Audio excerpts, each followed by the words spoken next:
सभी को नमस्कार। लीजिए हाजिर हूँ मैं एक और पुरानी शानदार कहानी के साथ। ये कहानी है बहू लक्ष्मी की। तो चलिए शुरू करती हूँ। एक लकड़हारा था, उसके 7 लड़के थे। वे सभी आलसी और निकम्मे थे। उन्हें गांव के जमींदार के यहाँ रोज एक एक गट्ठर लकड़ियाँ देनी पड़ती थी। उनके बदले में उन्हें 1-1 किलोग्राम अनाज मिल जाया करता था। वे लाचार होकर जंगल में जाते, मजदूरी करते और 1-1 किलो चने ले आते थे। और शाम कर वे अपने टूटे फूटे झोपड़ी में आते और अपने अपने चूल्हे में चना भूनते, खाते और फिर सो जाते। इसी तरह उनके दिन कट रहे थे। एक दिन लकड़हारे के पड़ोसी ने उनसे कहा, तुम अपने बड़े लड़के का विवाह क्यों नहीं करा देते? लकड़हारा बोला, अरे घर में तो यूं ही खाने के लाले पड़े हुए हैं, विवाह करा के बहुओं को क्या खिलाऊंगा? बड़े लड़के का विवाह हुए 5 साल बीत गए हैं, किंतु बहू का गौना अभी तक नहीं कराया है। पड़ोसी बोला, हाँ भाई, मैं तो भूल ही गया था। तुम्हें बड़ी बहू का गौना अवश्य करा लेना चाहिए।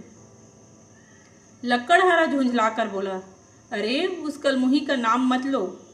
जिस महीने बड़े लड़के का विवाह हुआ और बहू मेरे घर आई, तभी मेरी स्त्री चल बसी। अब मैं उसे बुलाकर घर का सत्यानाश नहीं कराना चाहता।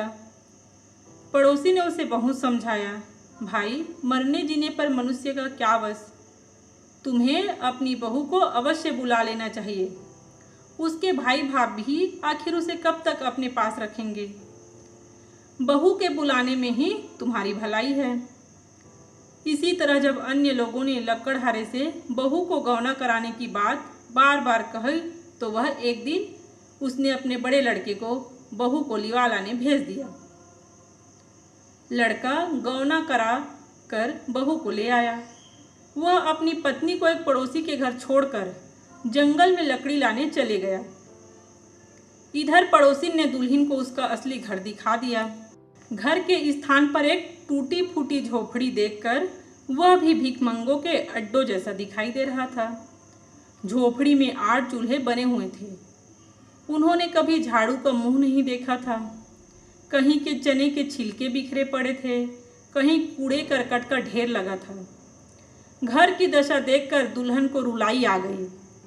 उसने अपने भाग्य को नहीं कोसा और तुरंत काम में जुट गई। उसने एक चूल्हे को छोड़कर शेष 7 चूल्हे तोड़ डाले। एक झाड़ू बनाई और साफ सफाई में लग गई। घर की सफाई कर वह सभी लोगों के आने का इंतजार करने लगी। शाम को लकड़हारा और उसके 7 लड़के मजदूरी करके घर वापस आ पहुंचे। आते ही जो घर की साफ सफाई देखी तो उन लोगों का जी खुश हो गया। परंतु जब उन्होंने अपने अपने चूल्हे न देखे तो बिगड़कर क्रोधित हो गए और कहने लगे, यह तो आते ही घर का सत्यानाश करने पर तुल गई। देखो ना, अपने पति का चूल्हा तो बने रहने दिया और हमारे सभी चूल्हे फोड़ डाले। अब एक चूल्हे पर इतने चने कैसे भूनेंगे? इनको भूनने में ही घंटों लगेंगे और हमारा भूख के मारे दम निकल रहा है। दुल्हन सब कुछ सुन रही थी।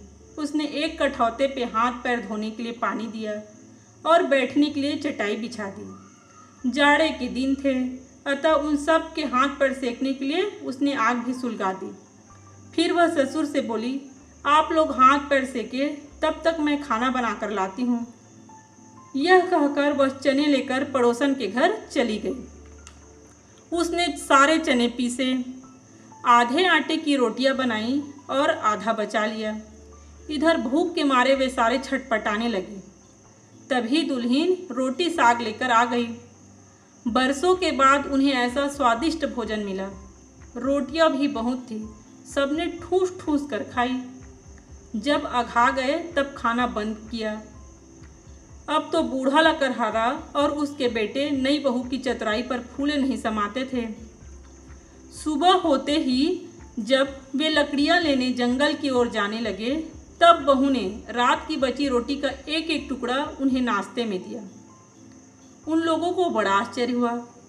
पहले तो एक ही शाम को सारा चना फाँक जाते थे, फिर भी उनका पेट नहीं भरता था। परंतु अब एक खाने वाला अतिरिक्त पड़ जाने पर भी उन्होंने खूब अघाकर भोजन किया और अब नाश्ता भी। उन्होंने उस लक्ष्मी जैसी बहू की जी भरकर तारीफ की। शाम को जब लकड़हारे घर पहुँचे तब उन्हें रोटी और बेसन की कढ़ी तैयार मिली। यह भोजन बहू ने रात के बचाए हुए आधे आटे से बना लिया था। अब तो हाथ पैर धोकर सभी तुरंत भोजन करने बैठ गए। वे सभी यह सोचने के लिए मजबूर हो गए कि ऐसी चतुर बहू को घर में ना लाकर वे वर्षों यूं ही व्यर्थ कष्ट उठाते रहे। तीसरे दिन लकड़हारा जंगल जाने लगे तो बहू ने उनसे कहा, आप लोग थोड़ी थोड़ी लकड़ी अपने घर के लिए भी ले आए। वे लक्ष्मी बहू की बात को नहीं टाल सके। घर के लिए सभी लकड़ी का एक एक छोटा गट्ठर लेकर आए। इन लकड़ियों को बहू ने पड़ोसियों में बेचकर घर के लिए नमक, तेल, मिर्च आदि का इंतजाम कर लिया। एक दिन बहू ने ससुर से कहा, आप लोगों को जमींदार मजदूरी में केवल चने ही देता है क्या, कि दूसरा अनाज भी दे सकता है? ससुर बोला, जमींदार ने तो कोई भी अनाज 1-1 किलो देने का वादा कर रखा है। हम लोग अपनी सुविधा से चने ही ले आते हैं। तो फिर बहू ने कहा, तो अब रोज नया नया अनाज लाया कीजिए। आज मजदूरी में चावल ले आइए। ससुर ने कहा, बहुत अच्छा। उस दिन सभी मजदूरी में चावल लाए। अब तो उन लोगों को भोजन में भात, कढ़ी, साग और रोटी भी मिला। ऐसा अच्छा खाना भोज के अलावा इन्होंने और कहीं नहीं खाया था। वे सभी खुश हुए। बूढ़ा लकड़हारा उसे लक्ष्मी बहू कहकर पुकारने लगा और बाकी लोग उसे लक्ष्मी भाभी। लकड़हारे मजदूरी में अनाज बदल बदल कर लाते थे। अब उस घर में गेहूं, चना, चावल, दाल तथा गृहस्थी का सभी सामान जुटने लगा था। बहू मजदूरी के अनाज में से आधा अनाज बचा कर रखती थी। उसने मिट्टी की कोठियाँ बना ली थी। अब उस झोपड़ी में रौनक आ गई थी। कुछ महीने के बाद बहू ने बूढ़े ससुर का मजदूरी में जाना बंद करवा दिया और उसे गांव में एक छोटी सी दुकान खुलवा दी। दुकान में बूढ़ा कई तरह की चीज़ें रखता और दिन भर बेचता।